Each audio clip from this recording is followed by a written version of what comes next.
The air inside the Gilded Lily was always thick with the scent of truffle oil and old money, a sensory cocktail that Raven had learned to ignore after 3 years of double shifts. At 23, wearing the standard issue white shirt, black dress, and the stiff red apron that marked her as part of the scenery, she moved through the dining room with the practiced invisibility of a ghost. To the clientele, she was nothing more than a pair of hands delivering vintage Cabernet and clearing away half-eaten plates of sea bass, but behind her calm, dark eyes lay a mind that was constantly dissecting, analyzing, and cataloging the world around her. It is a peculiar tragedy of modern society that we often mistake a uniform for a lack of capacity, assuming that the person refilling the water glass possesses a mind as empty as the vessel. Yet Raven was the sharpest blade in a drawer full of dull, silver spoons. She was 6 months away from her master's degree in international relations and linguistics, a fact she kept hidden beneath a polite smile and a yes, sir demeanor, driven by the crushing weight of her father's medical bills and the relentless tuition of a prestigious university that barely tolerated students from her zip code. The evening shift had been dragging in a rhythmic monotony until the heavy oak doors swung open, changing the atmospheric pressure of the room instantly. The manager, a nervous man named Mr. Henderson who sweated through his suits within an hour of opening, practically sprinted to the entrance. Walking in was Junho, a man whose reputation arrived 10 minutes before he did. At 31, the Korean business magnate, rumored to be the head of a syndicate that controlled shipping lanes from Busan to the port of Los Angeles, looked less like a criminal and more like a runway model carved out of granite. He wore a bespoke charcoal suit that cost more than Raven's entire education, and his eyes swept the room with a bored, predatory indifference. He was flanked by 3 men who looked like they chewed gravel for breakfast, but it was Junho who commanded the silence that rippled through the restaurant. He didn't ask for a table. He simply walked toward the best one in the corner, assuming the world would rearrange itself for him. It did. Raven watched from the service station, her grip tightening on a pitcher of ice water. She recognized the look on his face. It was the look of a man who had never been told no, and certainly never expected to be understood by the help. As she approached the table to pour water, she noticed the tension in his jaw and the way his fingers drummed a chaotic rhythm on the white tablecloth, a sign of impatience that most would miss. But to someone who studied human behavior as a survival mechanism, it screamed that tonight was not the night to make a mistake. The tension at table 4 was palpable, a vibrating wire that threatened to snap at the slightest provocation. Raven moved with fluid precision, placing the crystal glasses down without a sound, making herself as unobtrusive as the floral wallpaper. Junho was deep in conversation with a man to his right, a nervous associate with slicked-back hair who was sweating almost as much as Mr. Henderson. They were speaking Korean, rapid-fire and aggressive, assuming the privacy of their language was an impenetrable shield in this predominantly Western establishment. This is where the arrogance of the elite often becomes their Achilles heel. They assume knowledge is a luxury good, accessible only to those within their tax bracket. Raven, however, had spent 4 years immersed in East Asian dialects, fascinated by the syntax of negotiation and power dynamics. As she topped off Junho's sparkling water, her ear caught a specific phrase the associate used, a subtle linguistic sleight of hand regarding a termination clause in a shipping contract they were discussing.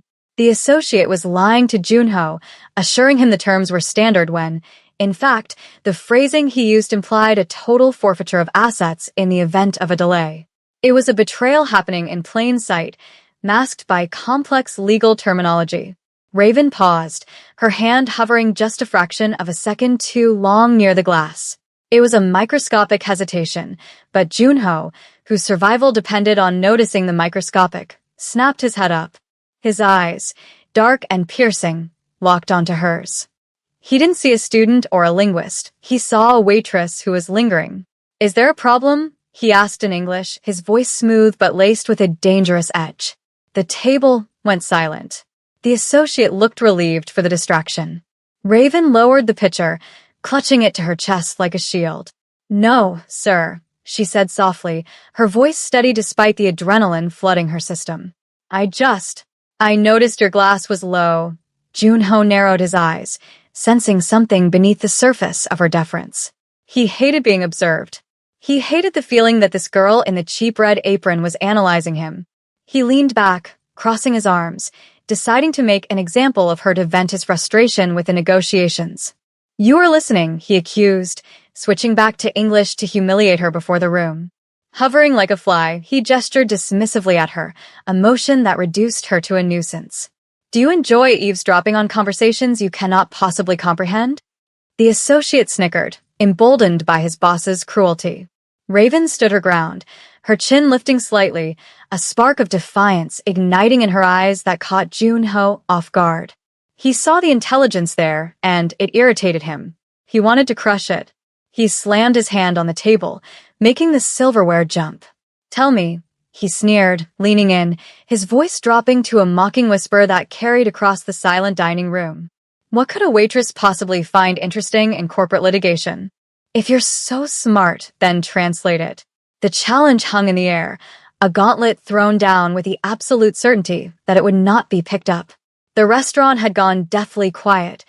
Diners froze with forks halfway to their mouths, and Mr. Henderson looked as if he were about to have a coronary event by the kitchen doors.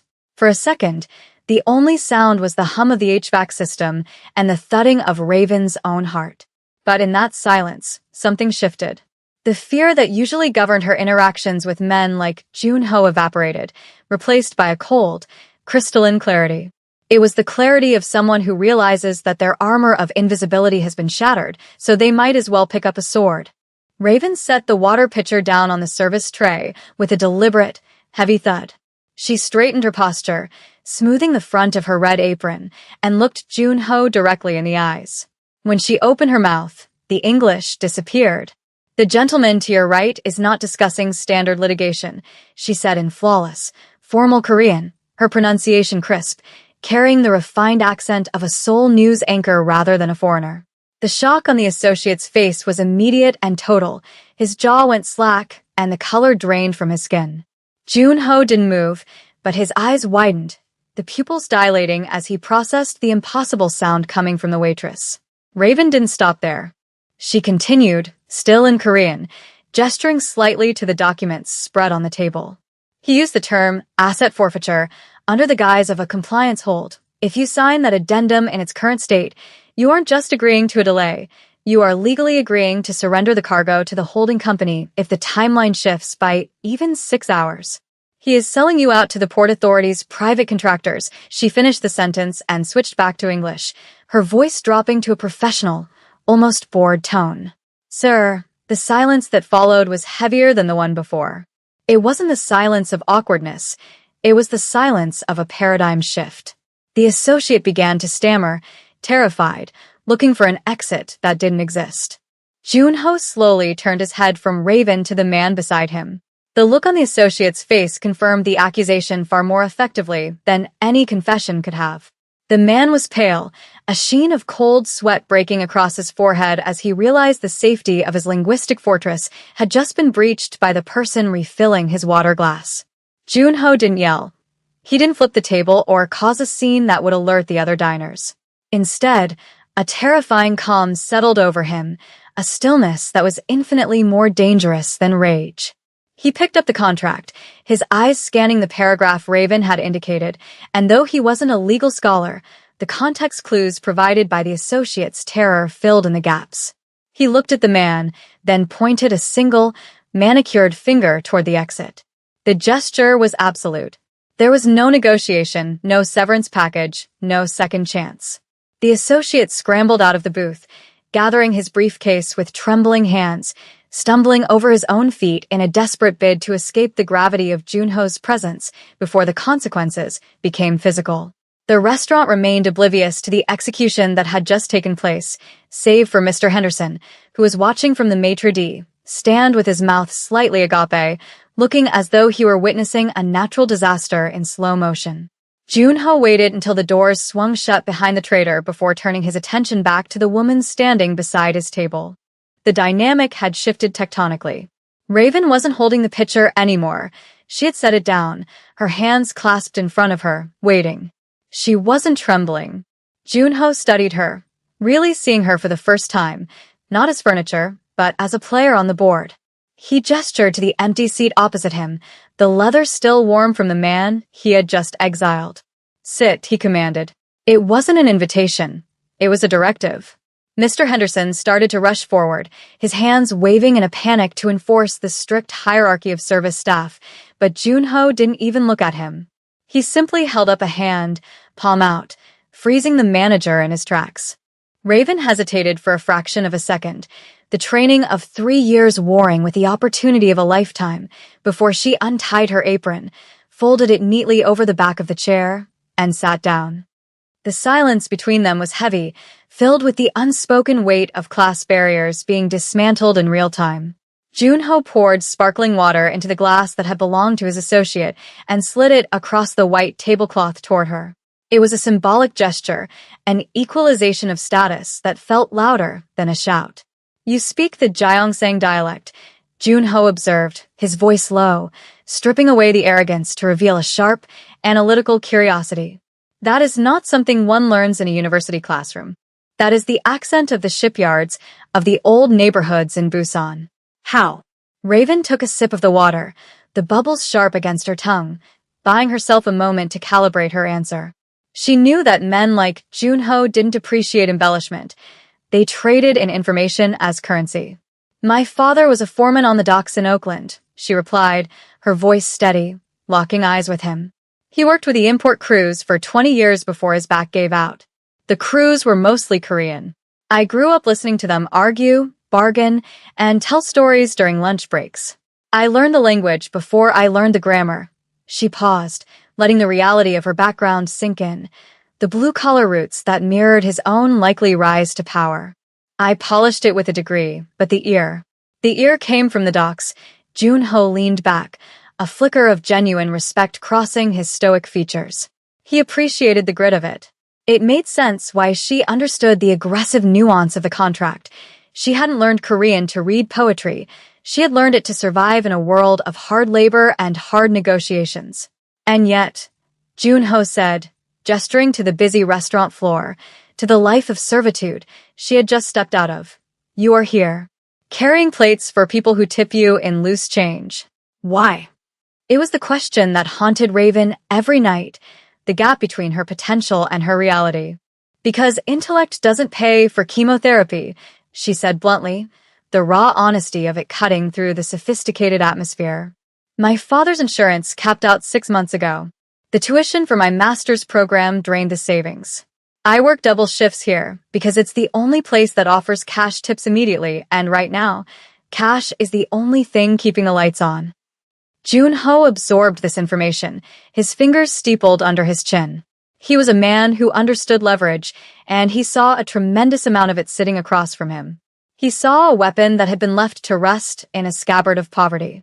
He reached into his inner suit jacket pocket and pulled out a slim, black tablet, unlocking it with a thumbprint before sliding it across the table to her. The screen displayed a complex logistics grid, a digital map of shipping routes, tariffs, and legal hold notices. It was a mess of red flags and warning icons.